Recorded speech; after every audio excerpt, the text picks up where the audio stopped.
Morning everyone. So here's some of my little tricks for if I'm traveling. It just depends how long you're going for, where you're going, what are you doing. Best thing that I would suggest is just write a list, something you can have a little checklist so that you know if you're good traveling, have you remembered everything, have you forgotten anything. So grab a blank notebook, write those things that you always forget. One of the things that I always seem to forget is I'm gonna need the charger. It sounds really simple, but you know, I'm on an Omnipod, which means I need to charge my PDM at times. Little thing, big thing if I've forgotten. And it's such a pain if you have to go get these things when you're traveling, because you just wanna go, you just wanna have a really great time. So let's have a look. So my suggestion would be write a list. Sounds simple, definitely my top tip. Always packing hypo kits that are, you can get your glucose tablets. I think they're a fantastic option because you can sort of have a smaller carbohydrate amount. You might want to have a bit more, it's just depending. They're dry, they're not going to leak, easy. But in saying that, I really love poppers as a hypo kit, and they're great with different temperatures. They don't tend to go off. So I actually pack a heap of poppers into my case. I'm always packing some spare continuous glucose monitors.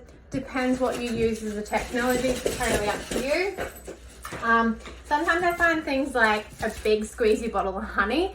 I'm not going to run out of hyper kits this way, and yeah, it really depends where I am. I might not have access to different things. I've got Lulu here helping me, sorry. What else do I have? I have some Omnipod Dash here, so I use Omnipod, so it depends on that. Hi Lulu. And I've also got here a spare blood glucose meter. I've never had to use one when I go traveling, but always good to have that there. And if you've got one, you're gonna need some test strips, so make sure they're in date. That's probably something that I would say. That top tip that I would have is write a list. It's gonna make it way easier. You can laminate it if you want, check it off, whatever. Totally fine, you'll find a way that works for you. Also, another really good thing that I like to pack is some alcohol, like sanitizer, or the wipes, which are also really good. It's really easy to fit them in. They're not going to take up much space, and it's just one of those things that there's some basic stuff you're always going to need to do when you do any of this height changes. So I would say packing those sorts of things is going to make a big difference. And I find actually I always have, particularly in my car, just some little syringes. For me, I've gotten caught out once, and I know it's like a very small travel, but I was having a day out and I had a pod fail on me, which has never happened ever again. But one-off time, and this was my saving grace because I could actually get some insulin out. Fantastic. I don't always want to carry spare insulin pens, so like on those really short trips, I don't carry those things with me. You will know what's important for you. I've had type 1 quite a long time, and I'm pretty aware of where I'm going, who I might know. It's having that connections and that support network. Might seem like a funny tip, but probably know where you're going, who you might be able to reach out to if you get stuck. Different groups, because no one plans on getting stuck at points, but it can happen. So that was that. If you're going for a longer trip, probably packing a script in there.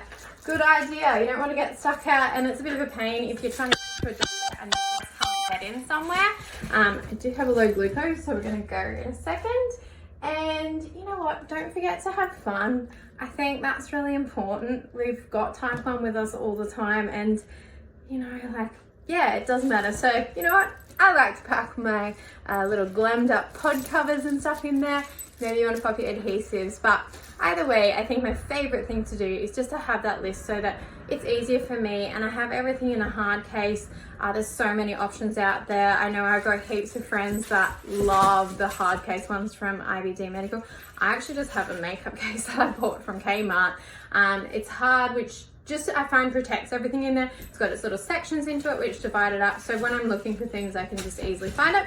But yeah, I hope you might catch something from it. And look, I'm not a naturally organized person at all, like all of my friends can tell you that. But the thing is that I've just tried to find the best ways to make these things easier for me, because we've just got type 1 with us all the time, and yeah, you just got to find those things that make it easy for you. So have fun.